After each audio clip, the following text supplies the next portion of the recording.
mais uma edição do Mais Pernambuco Podcast. Então, temos a honra de receber aqui hoje a doutora Tamires Tenório, psicóloga, para um debate, eu diria, bem esclarecedor sobre a psicologia, especialmente a saúde emocional, a saúde da mente, e que a gente vai também, em outras vertentes da psicologia, conversar com a doutora Tamires Tenório e saber mais, descobrir mais sobre a psicologia.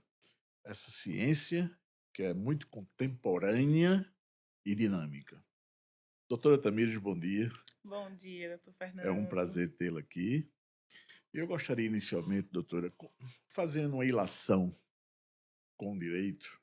O direito tem várias especialidades. Nós sabemos que a psicologia também tem a neuropsicologia, a psicologia do trabalho, a psicologia social, entre outras várias psicologias. Todas elas que nos ajudam muito e que estão presentes no nosso dia a dia.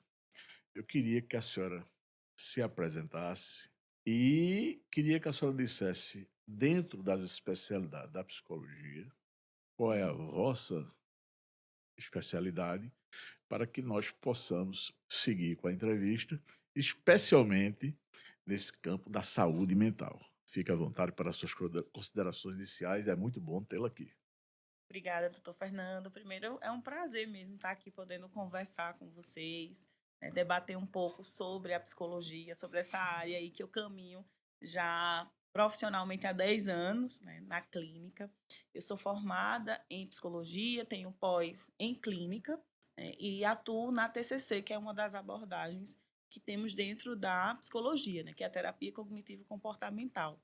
Então, hoje, né, a minha especialidade é na clínica e no atendimento clínico. No atendimento clínico. Doutora, me diga uma coisa, a saúde mental, como é que nós, porque tem um lado positivo e tem um lado negativo. Quando a saúde mental precisa de ajuda, ou seja, quando ela não está saudável, e quando ela está bem saudável, qual é a distinção entre as duas? E como ela interfere no nosso dia a dia? Sim. Então, a gente consegue identificar, doutor, quando a saúde mental ela não está indo conforme o esperado, é quando os prejuízos na nossa vida começam a ser vistos. Então, às vezes, prejuízos financeiros, prejuízos em relacionamentos, relacionamentos familiares, relacionamentos amorosos, no trabalho em si, na convivência, com dificuldades financeiras e com sintomas também, né?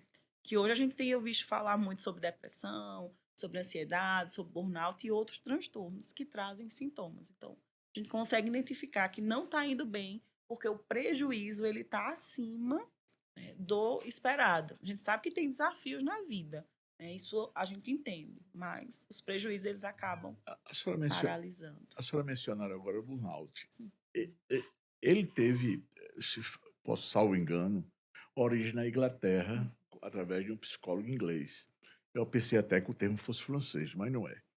E o que é que acontece? Existe uma correlação entre a depressão, porque quando a gente fala no burnout, como se chama, que tem, me perdoe se eu estou pronunciando errado, mas o que é que acontece? Ela tem muita relação com o trabalho, diga assim, eu diria, com a carga excessiva de trabalho, com pedido. Tanto é que hoje a Justiça do Trabalho ela entende que merece até reparação por dano moral Sim.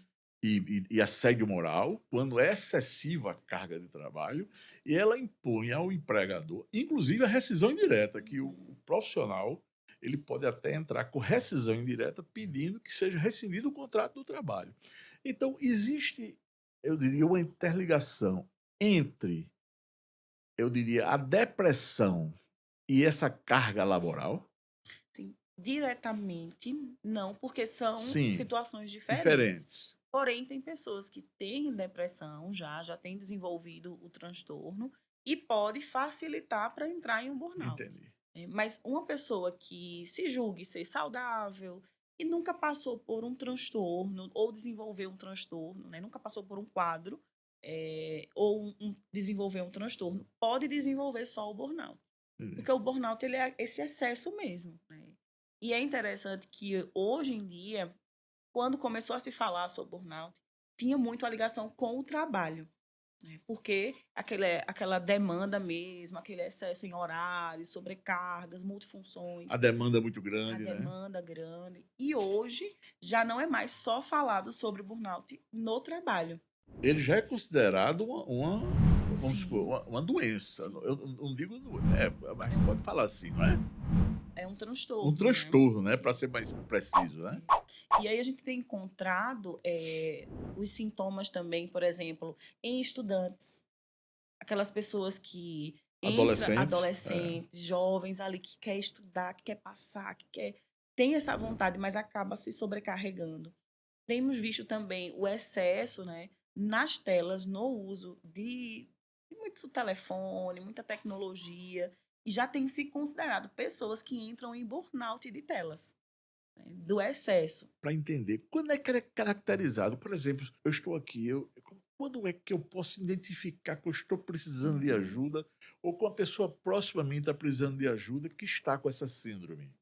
Então, a gente consegue observar no comportamento.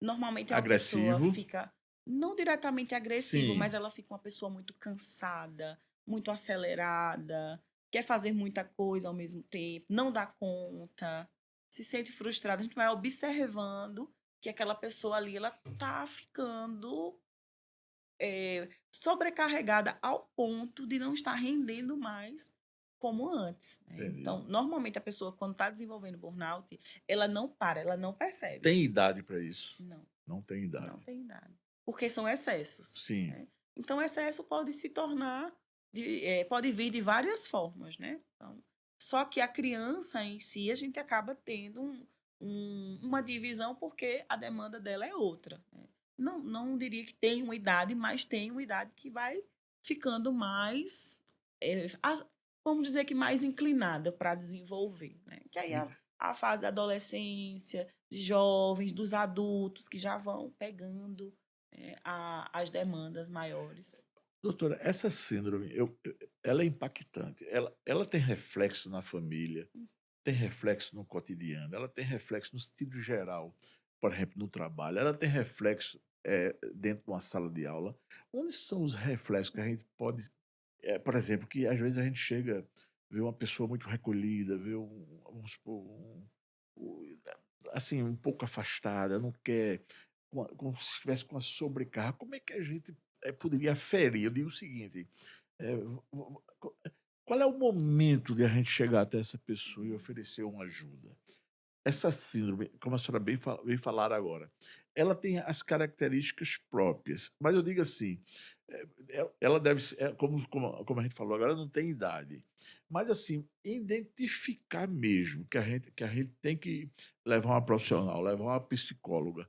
Qual o momento, qual a dimensão que a gente pode dizer, a fronteira entre o comum e aquilo que já não é mais comum? Como para identificar é muito Sim, sensível. Normalmente as pessoas só vêm identificar quando transbordou, né, quando está consolidado. quando já não aguenta mais, que está pedindo socorro mesmo. É muito interno, então para as outras pessoas acessarem é difícil, então depende muito do indivíduo. Eu preciso me conhecer, eu preciso me entender e perceber a mudança que eu estou tendo drasticamente para poder buscar ajuda. Dificilmente as pessoas de fora percebem, porque a pessoa ela continua funcional. Então ela acorda, trabalha aos olhos, né, dos indivíduos que está só observando, aquela pessoa ali está bem, está até mais produtiva. Mas aí, fica desafiador para quem está de fora falar: "Ó, vamos para um tratamento", porque depende da pessoa. Então, para diagnosticar, normalmente é a pessoa mesmo que diz: "Olha, eu não estou aguentando mais, eu não sei o que está acontecendo comigo". Uma das características bem fortes no burnout é a mente cansada. A pessoa não absorve mais. Então, às vezes, a gente está aqui conversando e, de repente, a mente da pessoa apaga. Ela: "O que que a gente estava falando?". Internamente ela sente essa dificuldade. Então, quando chega nesse nível, as pessoas já percebem assim: Essa não sou eu, o que está acontecendo? O que é que está acontecendo O que está comigo? acontecendo comigo?". Ô, doutora, A depressão, que eu diria, me corrija se eu estiver errado aqui, eh, a depressão, ela tem ligação com o burnout ou ela é uma coisa mais avançada? Eu diria uma pessoa muito depressiva, o burnout, quem tem essa síndrome pode chegar a um estado depressivo bem forte ou não, são coisas diferentes, a depressão e eu porque eu pra senhora ter uma ideia, dentro do meu do meu saber, dentro do que eu imaginava, o burnout ele era uma coisa mais ligada ao trabalho, a Uhum. pessoa ter uma, assim, uma sobrecarga dentro do trabalho, as pessoas exigirem muito mais do que a pessoa pode dar.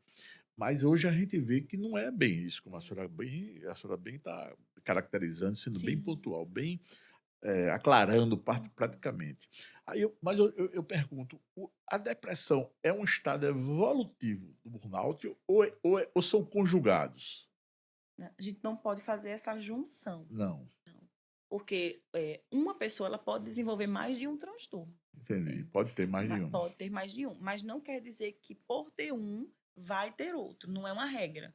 Então, tem pessoas que não têm uma característica da depressão mesmo, não têm fatores genéticos que contribuam para a depressão. Tem pessoas que são muito positivas, para cima, animadas, e as características da depressão elas não têm. Então, acaba que pode desenvolver o burnout, mas não ir para uma depressão, porque não tem essa ligação direta. Quem tem um tem que ter o outro. A gente não tem Entendi. essa Doutora, como é junção. que porque a gente chega num consultório médico, o médico geralmente a gente vai dizer o que a gente tem, vai se Uhum, confessar ali, o médico vai dizer, vai sim. prescrever. Eu posso fazer uma pergunta aqui totalmente desconexa com o que a gente está conversando, mas as pessoas hoje se preocupam mais com o corpo do que a mente. Sim. Ou estou equivocado no que estou falando? E se a saúde mental, ela não tem muito a ver com esse eu mesmo procurar cuidar da minha mente. Por exemplo, às vezes eu procuro eu sou excessivo demais em um momento religioso para A, para B, para C, tomo aquelas precauções com B, com C, com D, com E, faço tudo, mas esqueço de mim, de cuidar de mim. Então, como é que eu faria para eu cuidar da minha mente e para ter uma saúde mental? E é uma pergunta bem interessante, né? Até porque fica com dúvida mesmo. As pessoas, elas acabam dividindo, né? A saúde mental, a saúde física. A saúde mental ainda é um tabu. É visto como fraqueza. Como, ah, não, a pessoa que precisa de uma ajuda, de um acompanhamento, ainda se tem esse preconceito. Hoje, bem menos, mas ainda existe. O remédio para isso seria um profissional, uma psicóloga? Sim, Sim, sim. E assim, tem um conjunto, na verdade, porque nós não dividimos corpo da mente e nem a sim, mente do corpo. É uma coisa só, única. única. E aí, aonde está o maior problema é as pessoas saberem cuidar de si. Nós somos muito bons em cuidar do outro. Se o outro estiver passando por uma necessidade, nos ligar, a gente acorda, pode ser pela madrugada, se esforça, vai lá, se auto-sacrifica pelo outro. É muito fácil a gente cuidar do outro. Porque a gente está vendo a dor, se conecta com a dor e quer ajudar. Mas quando é para olhar para nós mesmos, isso se perde. E aí é onde a nossa saúde mental, ela acaba sofrendo uma penalidade porque eu sou bom em olhar para o outro, mas não consigo olhar para mim. Eu não sei as minhas necessidades. E aí, dentro dessas necessidades, por exemplo, tem o limite. Eu não sei colocar limite. Eu não sei dizer não. Eu querer mesmo ver o outro tão bem ao ponto de doar tudo que eu tenho e não fica nada para mim. Não fica tempo, não fica uma boa alimentação, não fica momentos de lazer. Então, esse contexto da saúde mental, quando alguém pergunta, né, como eu faço para cuidar da saúde mental? Eu gosto muito de pontuar, aprenda a cuidar de você. Porque quando a gente aprende a cuidar de nós, tudo fica mais claro, fica mais saudável. E aí, cuidar da gente depende de muitas áreas. E a gente precisa definir essas áreas. Existe o pilar da família, existe o pilar, quem tem filhos, o pilar dos filhos, existe o pilar das finanças, existe o pilar da espiritualidade, existe o pilar do eu, do desenvolvimento pessoal. Então, a gente tem várias áreas na vida que formam uma estrutura. É como se fosse um prédio. né? Esses É, pilares sustentam o um prédio. prédio. Só que quando esse prédio está em cima de um pilar só, Ele não aguenta. ele não Não aguenta. aguenta a estrutura. A estrutura fica É frágil para fragilizada. aguentar aquele peso. Sim. Por exemplo, a gente vê muito, eu diria, as academias lotadas. Uhum. Eu não sei se os consultórios também estão lotados, mas as academias a gente vê. É até difícil, às vezes, conseguir até uma matrícula.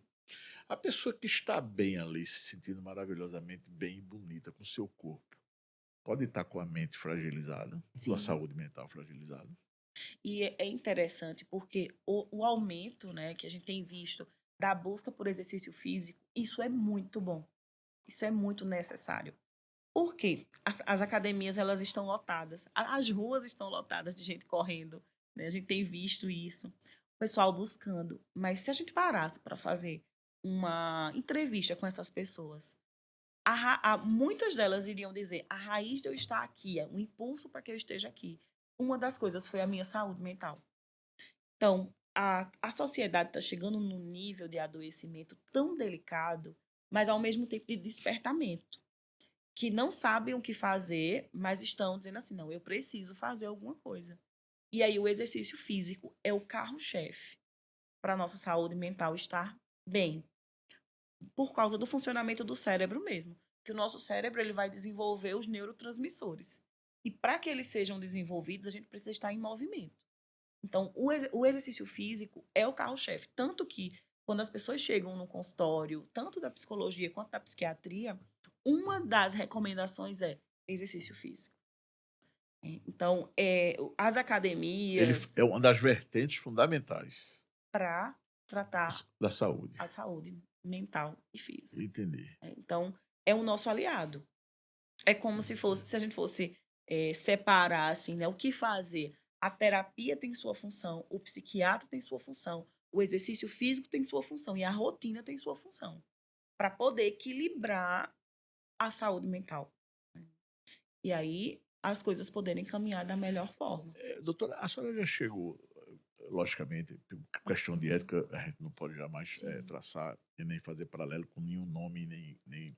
Mas a senhora chegou a emitir algum parecer que alguém que precisa se afastar do trabalho em razão da saúde mental, que a Justiça do Uhum. Trabalho já lhe pediu que procedesse ali com um parecer sobre determinada pessoa se está com um transtorno e precisando se ausentar e precisando se afastar do trabalho por transtorno? Sim. Já? E hoje tem sido até mais comum Comum, não do é? que a gente espera. É muito, É muito frequente, muito doutora. frequente. Tem existido muito afastamento de trabalho por causa da saúde mental.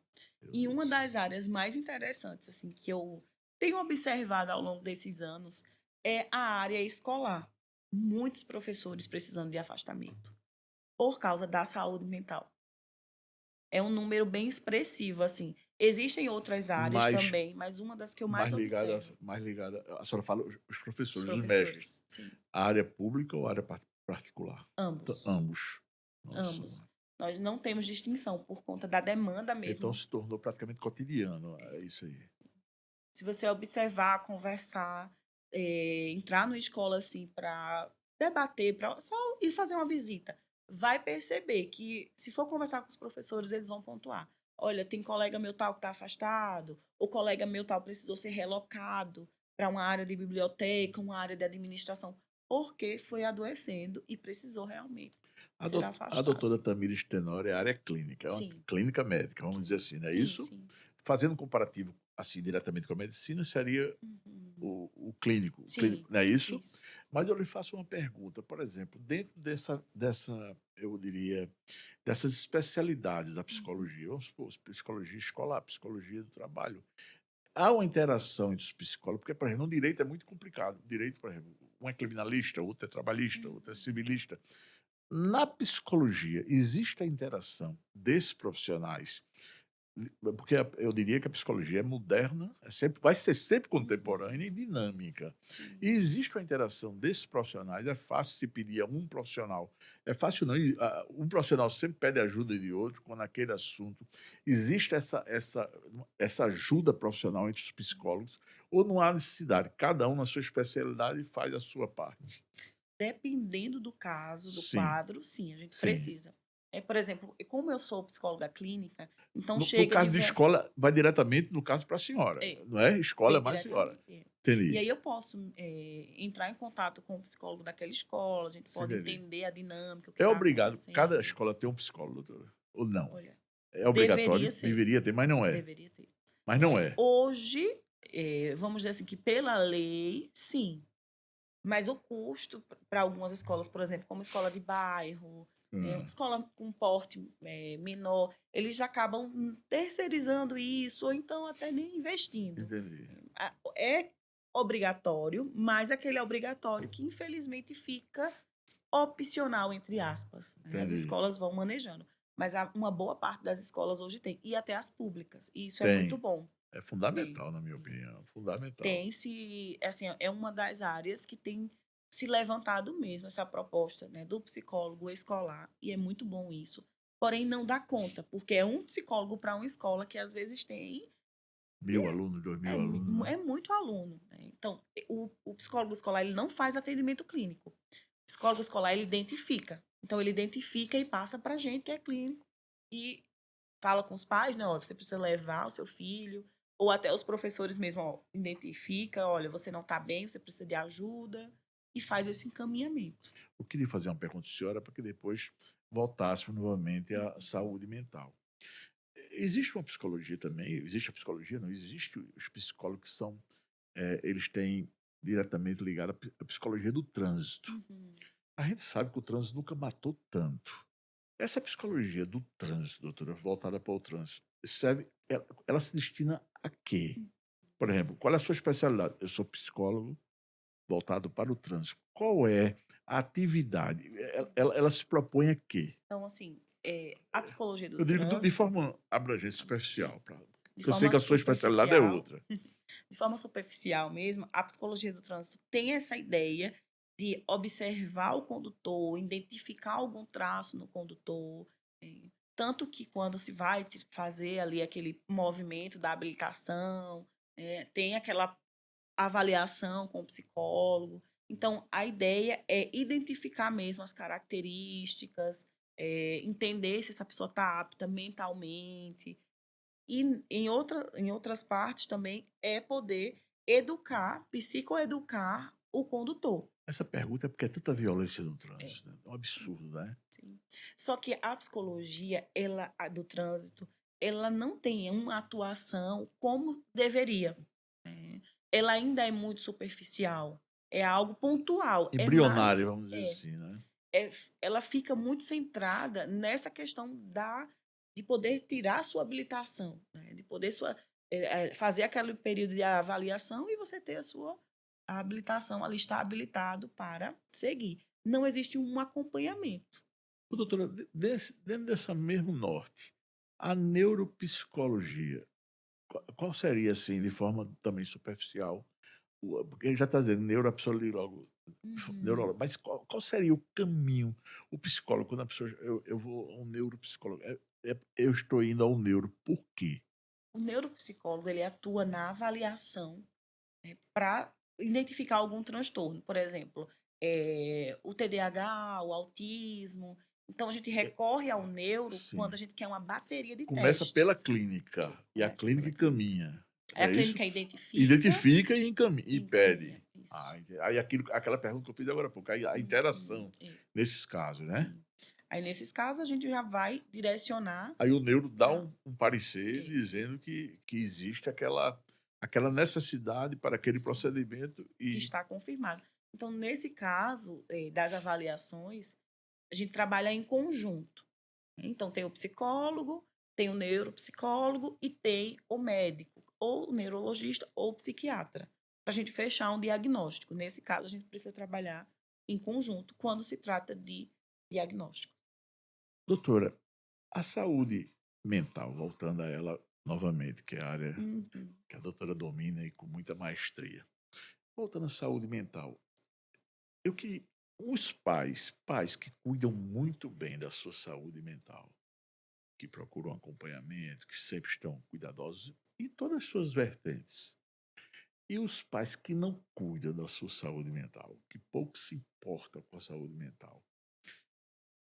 Dentro daquele lar, nós poderemos ter nós poderemos concluir que os filhos tendem a ter, entre aspas, influência nesses lares daquele que tem uma saúde, que cuida da saúde mental, e uma influência negativa daqueles que não cuidam da Uhum. saúde mental. Sim, Nós podemos concluir que existirá isso, sim. Porque assim, o ambiente familiar, ele é a nossa base. porque tem reflexo, Tem lógico, né? reflexo. Ele é a nossa base. Então, pais funcionais, filhos funcionais. Pais disfuncionais, filhos disfuncionais. O que seria isso? Funcional e não funcional. Então, uma pessoa funcional Sim. é aquela que ela consegue manejar suas emoções, manejar os conflitos, lidar com os conflitos, ter um Equilíbrio. repertório, ter um equilíbrio. É. Se tiver algum problema, que se trata, que busca ajuda. Já aquela família disfuncional é aonde as coisas não funcionam como deveriam. É tudo muito solto, tudo muito bagunçado, as emoções causam grandes conflitos, grandes brigas, né? Mesmo assim no cotidiano. É um ambiente conturbado, é um ambiente pesado, aquele ambiente de gritaria, de escassez, de falta mesmo. Então, um ambiente funcional, eu gosto de rotular quando o ambiente funciona. E o disfuncional é onde é um ambiente bagunçado, onde as coisas não se Onde não orquestram. existe uma hierarquia saudável, vamos dizer Sim, assim, né? sim. Onde todos mandam, e no lugar que todos mandam, Uhum, a coisa não vai a contento, né? Então é fundamental, doutora. Por exemplo, eu com minha esposa, eu uhum, com A, B com a sua, C e D com a sua, se eu tenho um controle da minha mente, se eu procuro ter uma mente saudável, porque você também tem que procurar ter uma mente uhum. saudável, quer dizer que a minha probabilidade e possibilidade de ter um relacionamento muito mais tranquilo na minha vida é muito maior de quem não procura ter Hum, uma mente saudável. sim, É isso, quem não procura cuidar da mente, sim. vamos dizer assim. Porque um psicólogo é como eu diria, em minha opinião, me Hum, corrija, doutora, se eu estiver errado, é como você fazer uma. Porque você tem que estar ali todo ano, você tem que fazer, ir ao médico, você tem que fazer as prevenções, tem que. Então, o psicólogo também é necessário uhum. na vida da pessoa. E aí, uma parte interessante sobre o psicólogo é que ele precisa gerar independência no paciente. Então, o paciente ele acaba não ficando nessa dependência de anualmente voltar, porque o processo terapêutico é para que você se torne seu terapeuta, é para que você saiba lidar com você. Então, a terapia ela não é algo tão rápida. Uma sessão não vai mudar a sua vida, um mês não vai mudar a sua vida, mas o que você aprende ao longo do processo vai te dar repertório para toda a Qual vida. deveria ser a frequência ideal, doutora, do ida ao psicólogo, para que a pessoa cuide bem da mente? Porque ali você tem que se confessar, Uhum. né? Olha, eu vou dizer uma coisa, senhora, particularmente, procurei um psiquiatra um dia desse. É um dia desse, não, ano passado. Inclusive, eu gostei muito dele. Aí começou a dar problema em outra área, doutora. Eu, eu tô rindo aqui, mas é verdade mesmo. Um grande psiquiatra. A paisagem lá do consultório dele, meu Deus, coisa maravilhosa. Se der dependesse, eu ficava o dia todo lá. Aí começou a dar problema em outra área, eu terminei falando com ele, eu conversei, a gente, sabe o que é isso aí? Ele olhou para mim e falou: você já está bem, você já identificou que a coisa está bacana. Aí eu faço uma pergunta: qual a frequência ideal, se é que tem isso, que eu deveria estar sempre olhando para a minha saúde, para não ter impactos lá na frente? Sim. E não existe uma regra para essa frequência, mas realmente é você reconhecer quais são as áreas que estão gerando danos. Será que é a minha mente que está afetando? Então eu preciso procurar. Quando a gente procura, é ter uma consciência de tratamento. Então eu vou começar e vou terminar.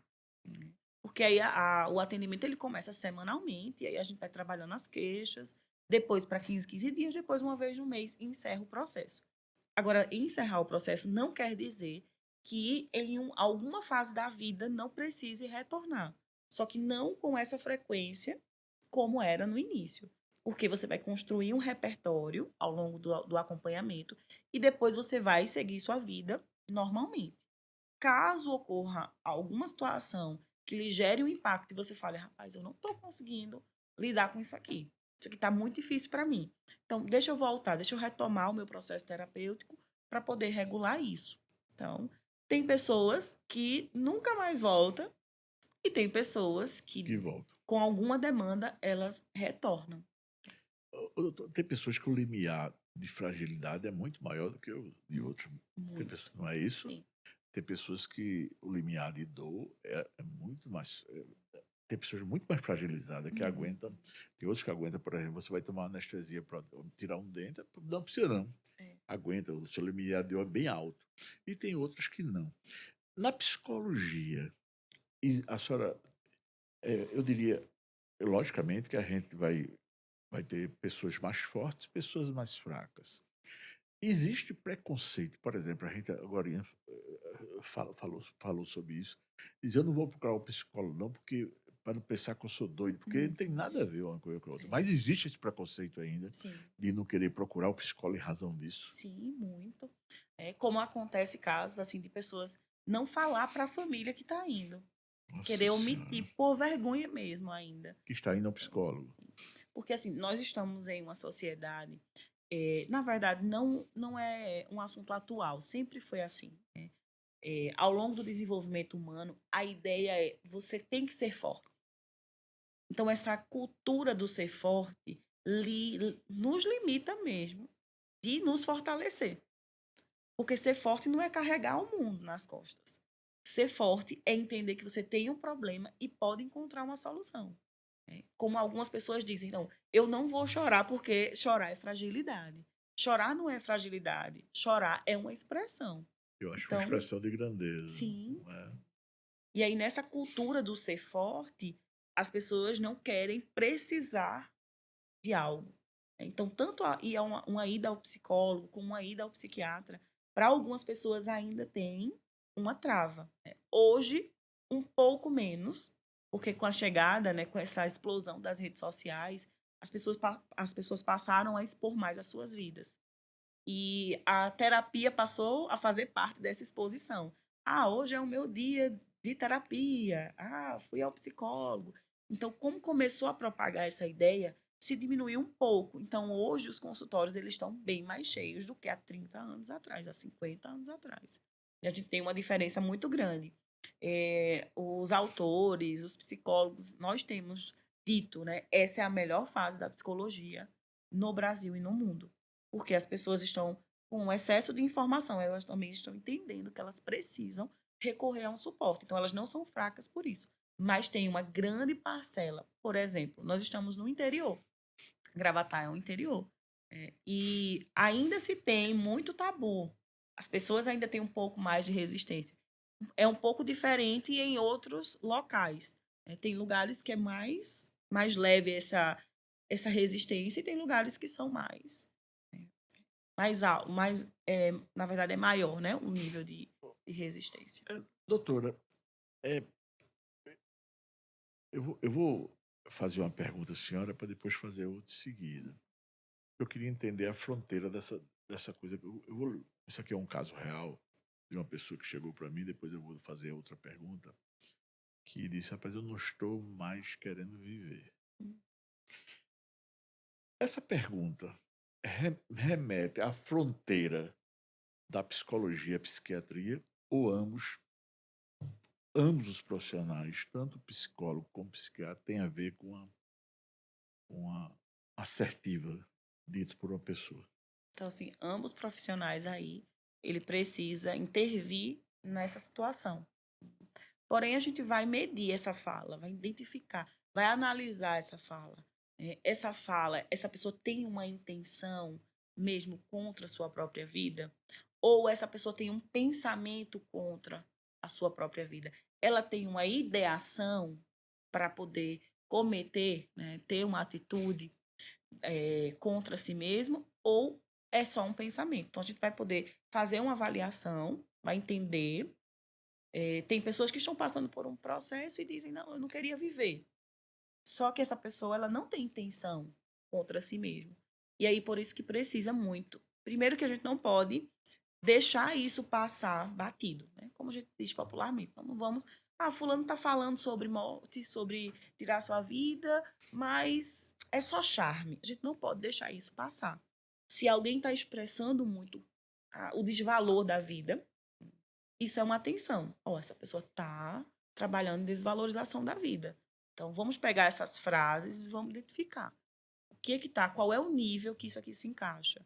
E aí, tanto o psiquiatra quanto o psicólogo vai dar um suporte para esse caso. Já tem casos que já estão mais extremos, que são pessoas que já começam as tentativas, e essas pessoas de imediato precisam de intervenção medicamentosa para conter um pouco mais a questão química mesmo do corpo e ela poder raciocinar melhor e poder ser tratado as causas ali que está provocando esse tipo de impulsionamento. Doutora, agora eu vou dizer o desdobramento dessa pergunta, que foi uma coisa muito triste que eu vou lhe contar. E vou também lhe perguntar. Essa pessoa foi recepcionada por um psicólogo. O psicólogo identificou, pessoa, inclusive uma pessoa de muito sucesso. O psicólogo identificou um transtorno muito, eu diria, exacerbado. Encaminhou o psiquiatra. O psiquiatra chamou a família, explicou quais seriam as medidas. Depois dessa identificação, depois de 3 meses, aconteceu o que eu vou dizer à senhora. Ele marcou com a mulher e pediu que a mulher levasse os filhos. A mulher se atrasou nesse encontro.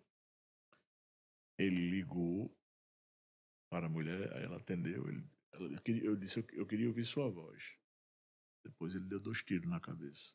Então, na realidade, ele queria fazer com a família inteira.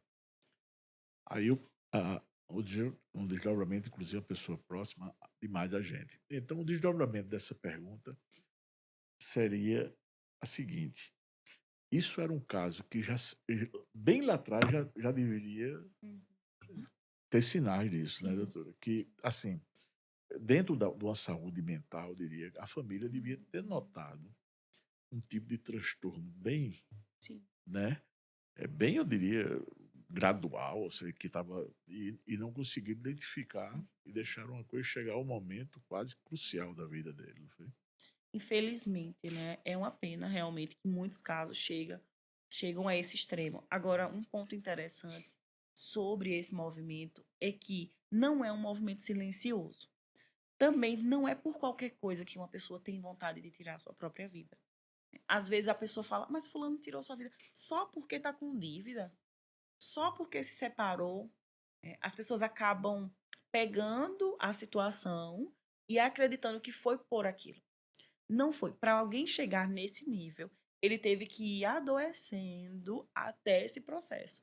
Então, muitos casos que as pessoas conseguem mesmo tirar sua própria vida, tem um transtorno por trás. E às vezes é um transtorno severo. Um transtorno onde as pessoas não identificavam, nem a própria pessoa identificava, mas aquilo foi minando. E aí chegou um dia que uma situação aconteceu e aquilo foi suficiente para o quadro levar a esse fim. Entende? Então, quando se identifica, e existem alguns transtornos que são tão severos, que infelizmente, mesmo com tratamento, até com internação mesmo, todo o acompanhamento sendo feito, ainda, infelizmente, chega ao extremo. Então, porque depende muito daquela pessoa. E aí, às vezes, a pessoa ela decide mesmo, ela entende, eu não aguento mais. E aí ela se fecha para todos os tratamentos, mesmo indo, e infelizmente chega a esse ponto. Então, tem casos que são tão severos, níveis de transtornos tão severos, que acaba chegando a esse ponto, mesmo tendo acompanhamento. E tem aqueles que não teve ao longo da jornada o acompanhamento, e isso foi um fator que potencializou essa tomada de decisão. Doutora, vou fazer uma pergunta agora, que essa pergunta é minha. Às vezes minha esposa ela acha muito engraçado o que eu vou dizer à senhora aqui. Porque às vezes, doutora, eu vou aqui na saúde mental, vou um pouco na frente, depois recuo de novo para poder fazer um entendimento amplo e para Sem que problema. nossos ouvintes e quem vai nos ver também entendam. Aí às vezes eu vou subir para dormir e digo assim, eu tô indo, vou dormir e que meus fantasmas estão todos esperando lá, fazendo fila. E na realidade existe isso mesmo comigo. E a maioria desses fantasmas, doutora, se deu até os 8 anos, 7 anos. foram muito marcantes na minha vida. Aí eu pergunto à senhora, tem aquele uma coisa que a gente escuta muito e eu escutava demais, isso, o direito da razão, Hum, que por favor, doutora, se eu tiver falar alguma coisa aqui que não seja, por favor, me corrija. Que o direito da razão se consolida aos 7 anos. É hum. verdadeiro que isso na prática é assim? Quando eu posso fazer uma opção, eu como a psicologia entende que existe esse direito da razão aos 7 anos ou em torno disso? Então, assim, até os 7 anos é um marco no desenvolvimento. Hum, Então, é onde existem formações muito expressivas na mente de uma criança. Porém, a criança ela ainda não tem a totalidade não, da. Ela não tem o discernimento das coisas ainda. Então, ela vai ter uma base na construção de personalidade, uma base na construção emocional, de como sentir suas emoções. Ela consegue já ter alguns pontos formados, mas a criança ela não está pronta. Então, eu costumo dizer que é o marco de um desenvolvimento aos 7 anos. se essa criança até os 7 anos, 8 anos tem muito carinho e amor, ela com certeza vai ter com certeza não, a probabilidade é bem maior dela ter uma saúde mental, Sim. é, Com toda doutora? certeza. Então, no geral, a criança que ela tem assistência. Isso é assistência em emoções, né, em carinho, atenção, suprimento financeiro, tudo isso, uma casa confortável, tudo isso vai fazer uma grande diferença na vida dela. Então, até os 7 anos é um marco no desenvolvimento, mas ela continua ainda se desenvolvendo. Nós escutamos muito, doutora, dizer, eu inclusive eu faço muitas essas perguntas às pessoas que eu converso, que eu faço entrevista, que bandido bom é bandido morto. Que o Brasil não tem a pena de morte. Mas eu sou daquela, eu diria, de uma área que acha que um país que constrói presídios e não constrói escolas é um país que combate o efeito, não a causa. Eu acho que a causa está na escola, está na educação, está no cuidar da mente, está em colocar profissionais adequados para que a pessoa tenha uma infância, tenha uma pré-adolescência, tenha uma adolescência adequada. Então, a senhora, a- por exemplo, como a gente já conversou aqui, nós já falamos sobre isso, um lar que existem brigas, que existem conflitos, que eu diria que, como a gente bem elencou, que não tem hierarquia funcional, que ele não é funcional. Aquela pessoa que está ali dentro, ela no futuro, ela pode ser adotada por um sistema, eu diria, terrivelmente danoso à sociedade, como são as drogas, como qualquer outra, a criminalidade, seja qual for ela, porque ali a vulnerabilidade daquele indivíduo, na minha opinião, ele é bem mais, ele está muito mais propícia a ser uma Uhum, pessoa eivada de vamos supor, de maus uhum, propósitos na sua vida, depois da sua maioridade, ou quando já se entendeu o que é o certo e o que é errado. Aí eu pergunto à senhora, esses indivíduos, não seria fundamental, quando um delito é cometido, se pedir a um profissional, ao uhum, psicólogo pertinente daquela área, um retrato de como foi a vida daquela uhum. pessoa, para que se pudesse entender como aquele cidadão chegou isso aí, baseado na psicologia jurídica, psicologia criminal, eu já li muito sobre Lombroso, que o Lombroso dizia que tinha um criminoso biológico e não, que muitas pessoas não adotam isso. Mas a senhora acha que isso é correto em se pensar dessa forma? Que a pessoa que tem um lar saudável, ele está cuidando da sua mente sempre. Sim. E aquela pessoa que não tem um lar saudável, ele não vai ter uma escola decente, ele não vai ter médicos com consistência, ele não vai ter acesso a um psicólogo, ele não vai ter. Praticamente ele é desprovido de Uhum. qualquer assistência social. A senhora não acha que é correto afirmar-se que uma criança que teve esse lar não funcional, lá no futuro, ele pode ser uma pessoa que pratique delitos sem ter a culpa necessária Sim. nisso? É um assunto muito Vasto. importante para ser debatido, né? Até porque é uma causa mesmo no nosso, na nossa sociedade, né? O crime, enfim, todos os seus movimentos aí que ele causa. Então, a base, ela tá nessa família, né? Existem esses fatores biológicos. É, não, eu gosto de pensar que não se nasce um cidadão, se forma um cidadão, né? Perfeito.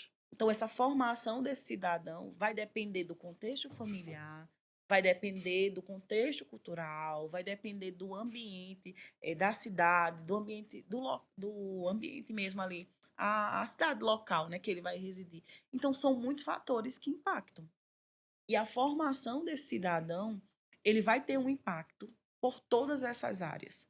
Infelizmente, até muitas pessoas envolvidas, né, em crime e tudo mais, são pessoas que a mente deles levaram eles ali. Tem pessoas que, conversando aqui, ela tem medo até qualquer coisinha, ela tá assustada. Não, eu não posso fazer isso. Tem pessoas que não têm margem de perigo. Tem pessoas que gostam do perigo, que gostam de viver uma vida com desafios, né? Tanto que quem não tem essa visão fica, como é que uma pessoa aceita uma vida dessa, procura uma vida dessa? Mas porque para aquela pessoa ali faz, na mente dela faz sentido.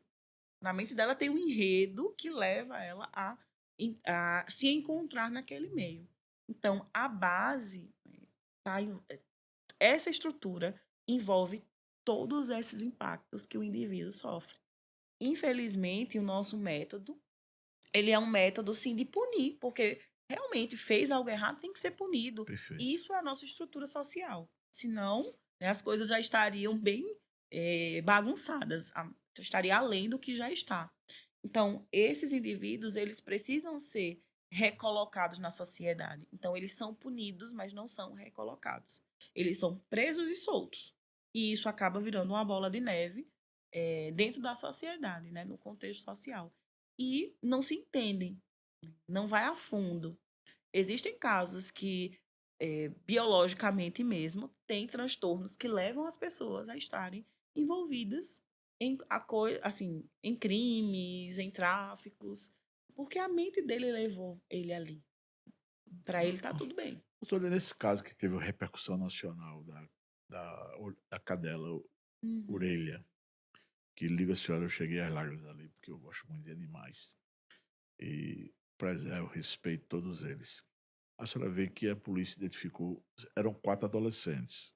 E a polícia identificou como foi unicamente o que O causou autor ali. a morte.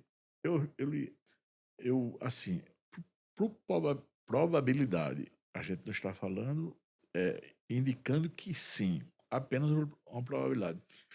Aquele adolescente, dentro de se a gente fizer um parâmetro de comparativo, uma ilação com o que aconteceu, Uhum. com o fato, com o delito, e dentro do que a gente está conversando, da saúde mental, a gente poderia praticamente concluir que o lar dele é um lar que diria não funcional.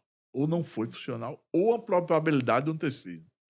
Porque a senhora veja que 3 não se ficaram, como quem diz assim, está errado, eu não vou entrar. Mas um fez totalmente aquilo.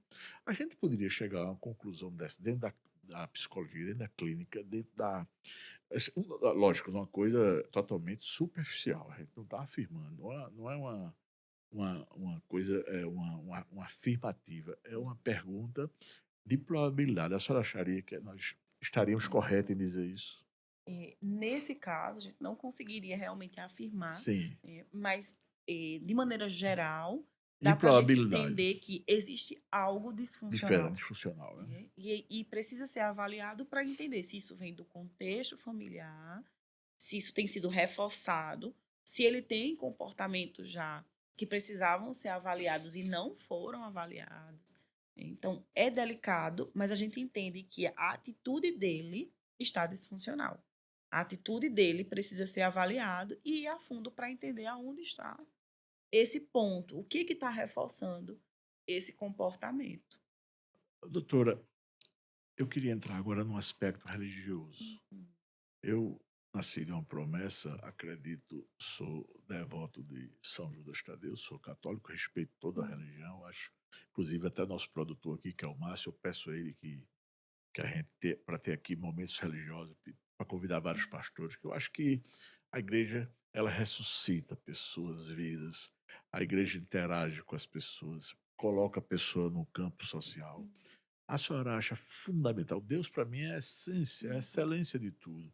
A senhora acha fundamental o momento religioso na vida das pessoas? Dentro da sim, psicologia, a psicologia entende que pessoas que não têm esse momento, que é um pouco diferente daqueles que têm, uhum, ou muito sim. diferente, Sim, dentro da psicologia, a gente tem isso como uma pauta, como uma a pauta. espiritualidade. O indivíduo que ele desenvolve espiritualidade, o comportamento, a conduta dele é totalmente diferente do indivíduo que não Ele tem desenvolve. limites. E, Então, quando uma pessoa ela desenvolve essa fé, desenvolve essa busca por Deus, ela cria uma estrutura, ela cria um padrão. Então, ela tem limite, ela consegue discernir entre o certo e o errado. Ela está buscando não só ir pelas próprias vontades, porque tem um ser superior, né, que está trazendo para ele assim, ó, você tem um limite, olha, isso aqui está errado. Então, é uma pessoa que ela é norteada por pela fé. Ela vai ser norteada pela fé. Então, existe um impacto muito grande entre os que têm fé e os que não têm, não buscam desenvolver essa fé. Até eu estava em um congresso no ano passado, onde uma das pautas foi essa. E eu achei bem interessante que, dentro dos dados que eles trouxeram lá, como é impactante a fé na vida de uma pessoa. O quanto isso faz com que ela, na sociedade, ela esteja posicionada de uma maneira diferente, porque ela consegue ver mesmo limites, ela consegue ter um parâmetro e ela consegue crer em algo além dela mesma. Então, é comum as pessoas que não têm fé acreditar nas suas próprias mãos. Eu gosto de falar assim. Acreditar nas suas próprias mãos é o que eu posso fazer, o que eu tenho, o que está acontecendo comigo. Então, eu acredito em tudo que está sendo, que eu estou vendo, que está aqui, que está na minha visão, do meu campo de visão. Então, eu tenho apenas uma fé natural. Se eu estou vendo essa taça aqui, ela existe. Mas e tem água nela, então tá tudo bem, vai matar a minha sede. Tá ok. Mas se eu não vejo essa taça e essa água, eu vou olhar para um vazio e vou me desesperar, porque eu não acredito que uma água pode surgir aqui. E aí é onde entra essa diferença de quem tem uma fé desenvolvida, porque ela pode ver a taça ou ela pode não ver a taça, mas ela acredita que algo bom vai acontecer na vida dela e que aquilo vai mudar. Então é uma pessoa com nível de esperança Bem, muito muito maior. maior. É onde entra os transtornos mentais, que uma das primeiras coisas que se perdem nos transtornos é a esperança. Então são pessoas com a desesperança muito ativa, né, a desesperança, e aí os quadros, os adoecimentos vão surgindo. E é onde entra a fé. A fé é um aliado para o ser humano viver. A senhora sabe, todas as entrevistas que eu concedo, todas as perguntas que eu faço, eu acabo sempre dizendo uma coisa: nunca deixe que tire a fé, a esperança de você. Uhum, É um costume que eu tenho de dizer isso, e a senhora agora ratificou e endossou isso uhum, dentro da sua fala com brilhantismo.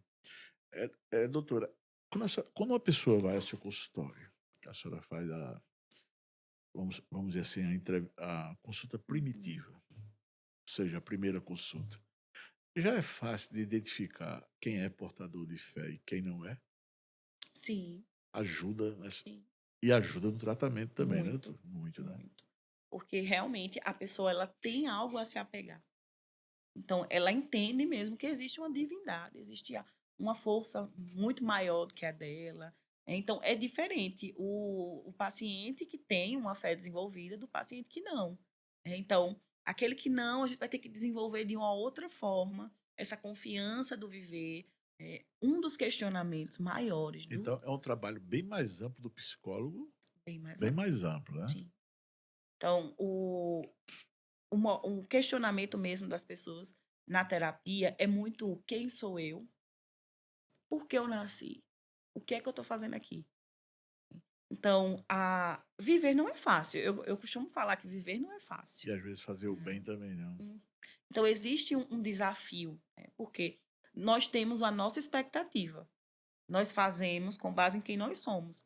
Então, às vezes, a gente faz até o bem, mas o outro não corresponde a esse bem na mesma proporção que está dentro de mim. E a gente fica ali frustrado. Então, existe um misto. E os acontecimentos, as experiências, elas vão nos danificando, vai causando dor, vai causando sofrimento, e vai se perdendo essa confiança no ser humano, vai entristecendo, vai adoecendo. Então, a busca por quem sou eu, o que é que eu estou fazendo aqui, que propósito eu tenho? Eu vim para esse mundo para sofrer, né? Muita gente questiona isso.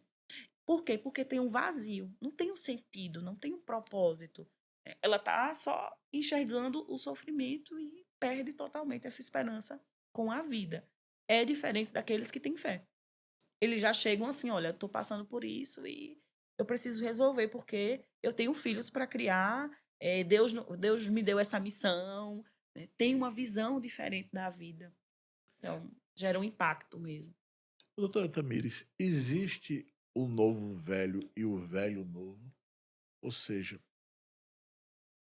quando chega alguém no seu consultório, a senhora vai prestar uma consulta, a senhora nota que, por exemplo, tem pessoas que já estão na terceira idade. Isso pode dizer que aquela pessoa tem uma mente saudável, uma nova, e existe pessoas novas que têm uma mente altamente comprometida, que pode dizer que é uma mente nova, mas é uma pessoa velha. Uhum. Tem. Sim, a gente consegue ver essas dificuldades. Vejo, verdade. E fundamentalmente, qual é o transtorno, eu diria, mais comum? Eu falo comportamental em cada pessoa como essa. O que é que ela busca quando chega lá? Quais são as queixas, eu diria, mais comuns quando a pessoa chega na primeira consulta? Uma amostra disso aí. De maneira assim, bem geral, as pessoas chegam porque elas estão precisando de um resultado que elas não estão conseguindo. Então, às vezes ela nem entende que ela tem um transtorno, mas ela se questiona: por que que a minha vida não anda? Peraí, tá complicado. Isso aqui não tá acontecendo. Eu tento, tento e não funciona. Então, de maneira assim generalizada, uma das queixas é: eu preciso de uma solução para alguma área da minha vida. Né? Mas no quesito de transtorno, a busca é muito por ansiedade e Sim. quadros depressivos. Ansiedade, acho que hoje é o carro-chefe mesmo, assim, é onde de crianças até idosos, é onde a gente mais recebe casos mesmo, é com questões de ansiedade. Ô, doutora, quando é que essa ansiedade é uma ansiedade, por exemplo, eu vou dar um exemplo com minha filha. Ela tem ela tem uma prima dela para chegar. Ela fica, não consegue dormir à noite, ansiosa. Quando é que a gente pode dizer que a ansiedade é saudável e quando a ansiedade não é saudável? Que tipo de ansiedade a gente pode dizer que a pessoa que tem que ter cuidados? Assim, eu tenho uma pessoa que tem muita ansiedade, mas essa ansiedade merece ser policiada quando? Então, assim, a ansiedade, ela é uma emoção. A gente vai tirar a ansiedade da ideia doença, adoecimento, patologia, e vamos colocar a ansiedade na emoção. A função da ansiedade é nos mostrar que algo vai acontecer. Agora, quando essa ansiedade ela se torna adoecimento, ela se torna patologia, ela se torna transtorno, que a gente conhece como TAG, ansiedade generalizada, ela passa a ter um peso muito maior. Então, por exemplo, alguém não só fica sem dormir, a pessoa fica sem dormir, mas fica coração palpitando, o cérebro acelera, então é muito pensamento ao mesmo tempo. Então, existem os sintomas físicos, que são sudorese, palpitação, nó na garganta, como se você não conseguisse engolir. A pessoa está engolindo, mas tem como se fosse uma trava, e ela sente como se não conseguisse. Então, existem os calafrios, existem os sintomas físicos ali. A dor na barriga, e existem os sintomas psicológicos, que são as dificuldades de concentração, não consegue Falta de lembrar das foco, né? coisas, falta de foco, fica aquela pessoa mais agitada ali. E aí, essa ansiedade, a gente já entende, ela está saindo do campo, que é apenas uma emoção, para se tornar um transtorno. Ela está desenvolvendo um adoecimento ali. Existe medicação para isso, doutora? Sim, Existe. existe.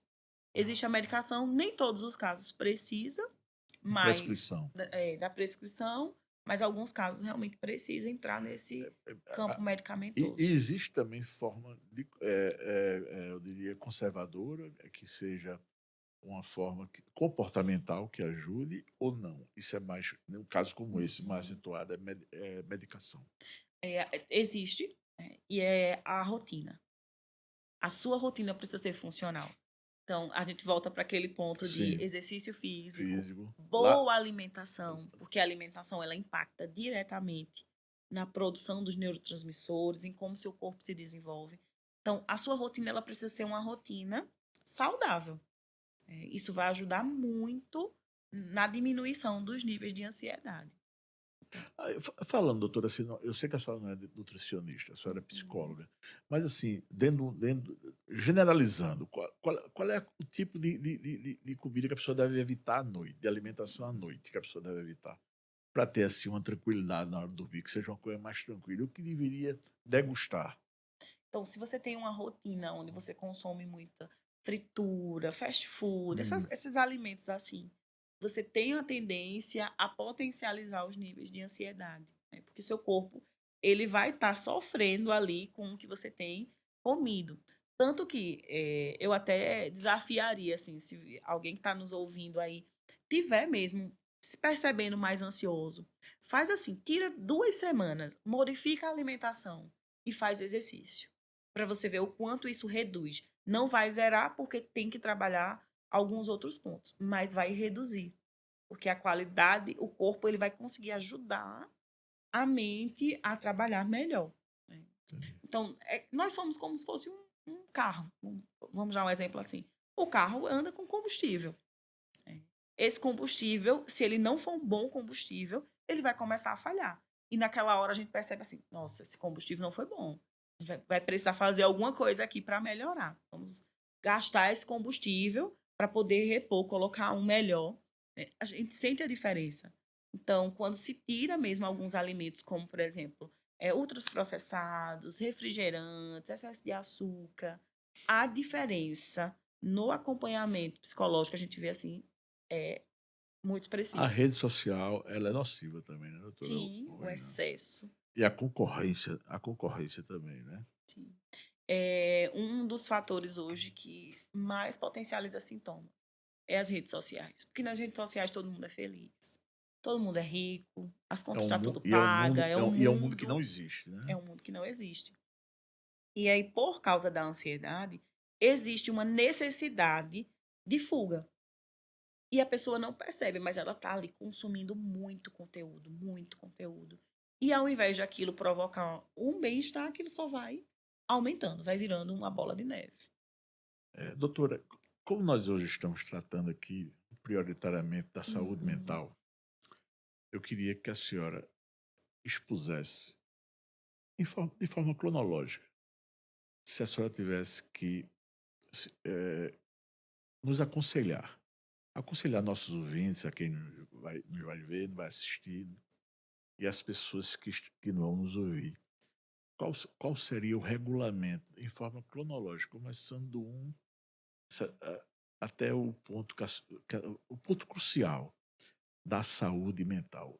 Qual era, se a senhora tivesse que prescrever, como é que a senhora iniciaria quando criança e até a terceira idade? Resumidamente, quais seriam os pontos que a senhora acha fundamental dentro dessa escala, eu diria, lógica, para se chegar a uma saúde mental quase plena? Então, assim, de maneira geral, Geral. é importante a gente entender que saúde mental não é ausência de problema. Ninguém vai ter uma vida tão plena ao ponto de não sentir nada, de não pensar nada, Não ter né? De conflitos. ter conflitos. Então, é importante a gente lembrar disso, né? Vamos ter. Não vai existir essa pessoa tão linear, assim, nesse equilíbrio Essa total, perfeição. essa perfeição. Porque se fala muito de saúde mental e algumas pessoas elas se cobram como se elas precisassem chegar nesse nível. Mas, na verdade, a gente precisa aprender a sentir. Isso é da infância até qualquer fase da vida. Se você aprende a sentir o que o seu corpo está apresentando, vai ser mais fácil você ser uma pessoa mais equilibrada, né. Como a questão mental, ela não é só agradável, não vem só emoção boa. Se a gente sentisse alegria toda hora, seria uma maravilha, Maravilha. né. Mas nenhum dia, às vezes, a gente consegue sentir várias emoções. A gente tá alegre aqui, tá alegre, saiu, tem alguém reclamando de alguma coisa, você já fica, estressado. Aí encontrou outra pessoa, conversou, você já está mais animado. Então, oscila muito. Mas dentro de uma estrutura Eu diria assim, pais, olhem para os seus filhos e ensinem eles a sentir. Não reprimam eles. Ah, você, que besteira. Ah, de novo tu tá chorando, menina. Isso aqui, pronto, por causa disso, né? Então, reprimir essa criança vai fazer com que ela seja um adulto que não saiba sentir. Então, para os pais, eu diria, cuidem de como vocês ensinam os filhos a sentir. Não só silenciem eles, mas ensinem.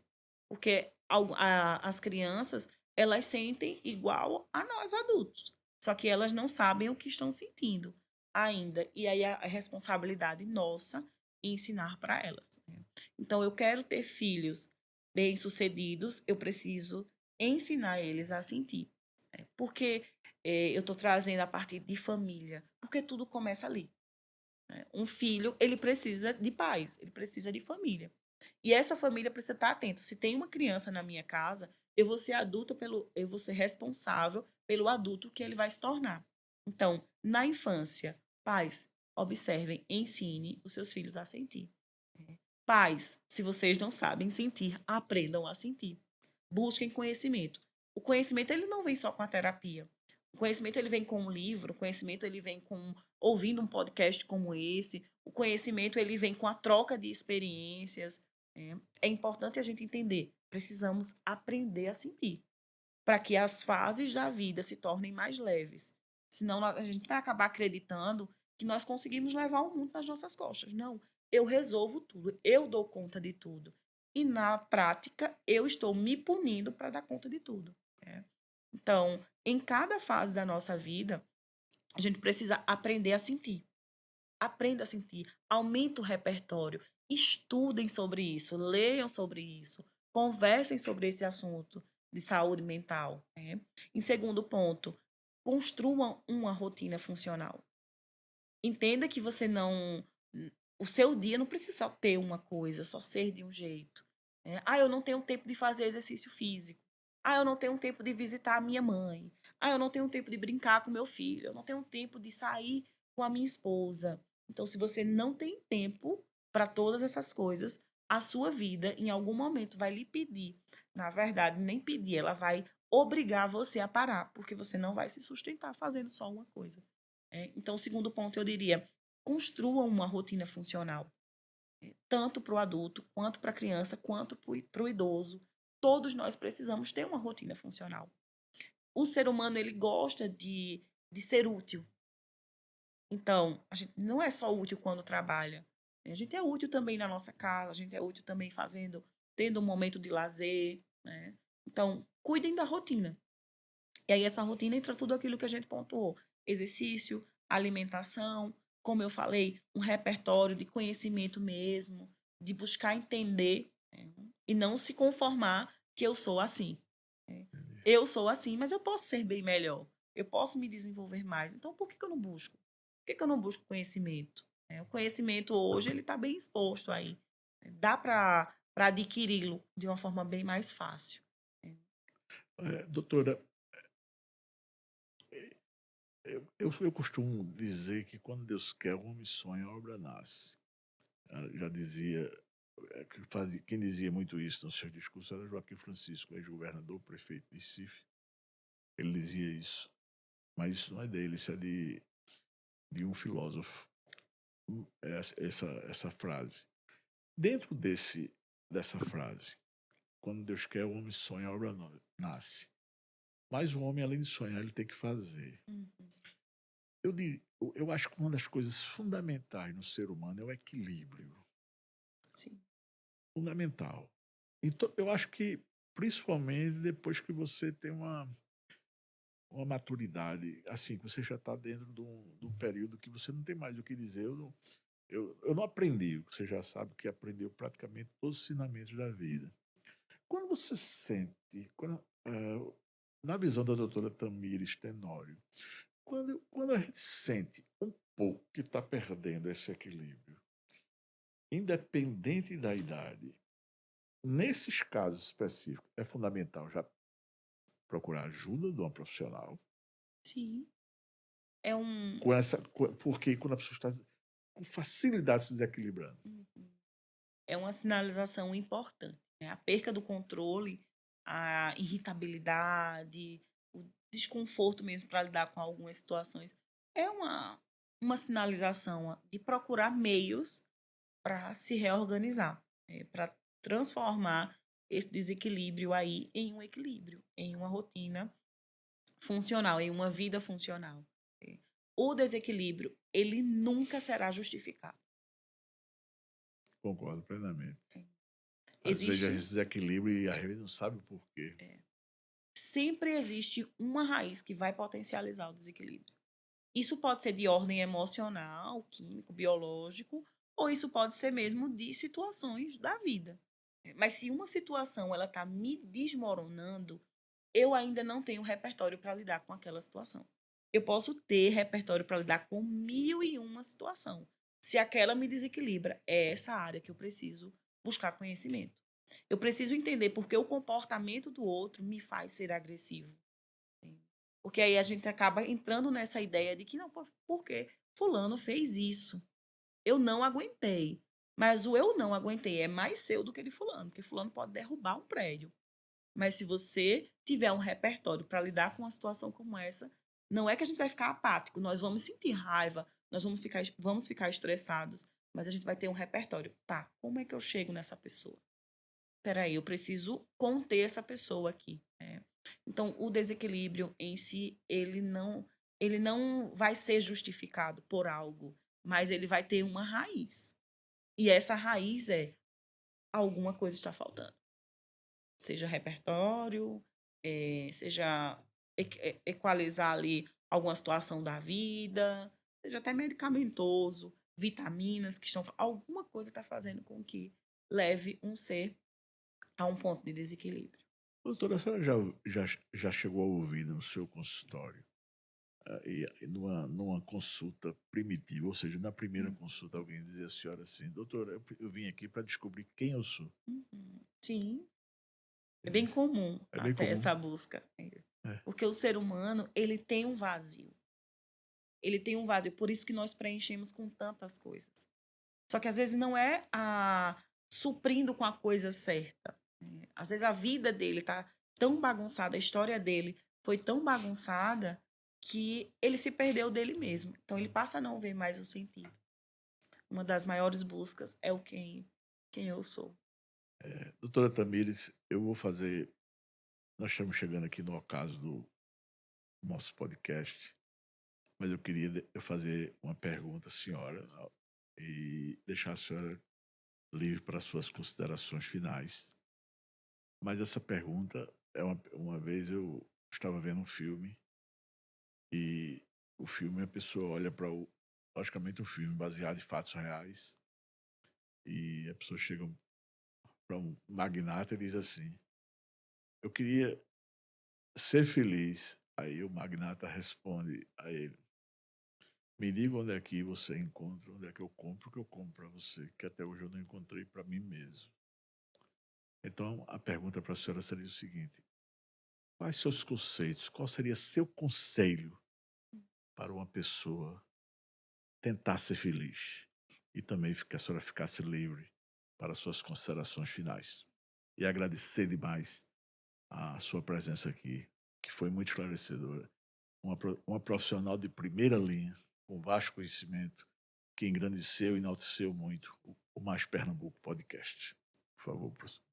Que maravilha, doutor Fernando. Foi um prazer mesmo compartilhar, né? Conversar sobre esse assunto, que é um assunto muito vasto, é amplo demais. Mas é interessante porque a gente vai conversando aqui, puxando algumas vertentes e pode até trazer mesmo uma nova percepção, uma nova visão sobre nós mesmos, sobre o outro e sobre a vida, né?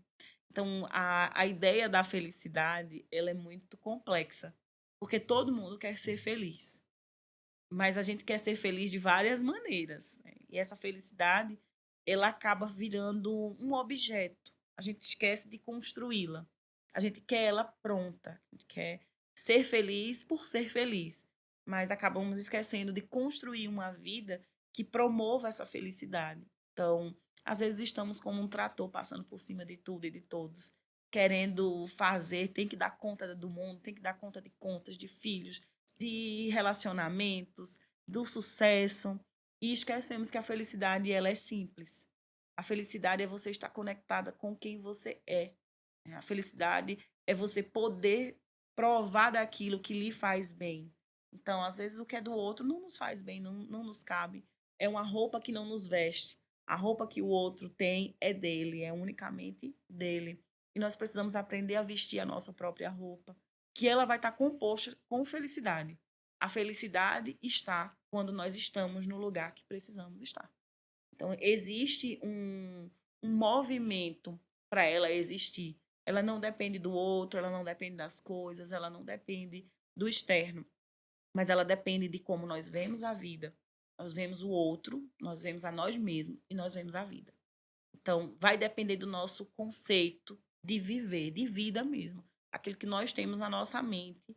Então, enquanto nós não equilibrarmos esses 3 pontos, a visão que eu tenho de mim mesmo, a visão que eu tenho do outro e a visão que eu tenho do mundo, essa felicidade ela vai ficar distante de nós, porque nós queremos coisas que até nós não sabemos. E nós queremos coisas que a gente nem precisa às vezes, porque esses conceitos eles estão bagunçados, eles estão misturados. Então, Os quanto valores estão os invertidos, né? valores vão se invertendo e a vida, ao invés de ser aproveitada, ela vira uma bagunça. E depois ninguém mais sabe como é que eu vou organizar. E aí eu diria, né, para que você seja feliz, aprenda a desfrutar da vida. Aprenda a viver, porque viver, por mais que seja difícil, também é muito bom. Viver tem propósitos e você pode encontrar o seu propósito em algum sentido, como, por exemplo, um podcast como esse, quando o doutor separa um momento da sua vida e fala: não, eu vou ali, eu vou conversar, eu preciso contribuir com a sociedade, eu preciso contribuir com conhecimento, seja de que área for. Isso é um propósito de vida. Isso é saber que essa mensagem vai alcançar uma ou 1 milhão de pessoas. E pessoas vão ser tocadas, vão poder ter uma vida diferente, vai contribuir para o desenvolvimento dela. Então, quando a gente faz algo que nós colocamos esse propósito, colocamos o nosso coração, colocamos aquilo que nos faz bem, é estar conectados com quem nós somos. Então, Amém. quanto mais nos conectamos com quem nós somos, mais seremos felizes. Quanto mais queremos o que o outro tem, mais infeliz será a nossa jornada. E para poder fechar, eu gosto sempre de pontuar que existe uma beleza na vida que ela não é pintada por outra pessoa. O outro não consegue pintar essa beleza, a não ser a sua própria mente. Então, se eu, seu senhor, se quem está nos ouvindo, aprender mesmo a pintar um quadro novo todos os dias, esse viver vai fazer muito mais sentido. Então, que a gente possa mesmo nos aproximar dessa felicidade, colocando propósito na nossa vida. Propósito não é a ausência de desafio, mas é a certeza que a gente vai chegar em algum lugar de uma maneira muito convicta, né? E resultados vão surgir também. Doutora, maravilhoso o vosso encerramento, mas eu tenho um propósito comigo mesmo. Todo dia, quando eu amanheço, eu tenho, todos os dias, isso é até uma coisa que no direito chama-se direito consuetudinário, é o direito dos costumes. Eu tenho um costume, todos os dias, sem exceção, eu abro a cortina e digo, deixa a luz do céu entrar. E a outra coisa que eu peço é que o Espírito Santo de Deus entre na minha casa todos os minutos, todos os segundos, todas as horas, sem pedir e sem bater na porta. Doutora, muito obrigado. Um ótimo dia para a senhora. Hoje é um dia diferente e nos engrandeceu muito. Massageou nosso ego a vossa presença. Muito Muito obrigado, doutora. obrigada, gratidão, viu? Até uma Amém. próxima. Muito obrigado.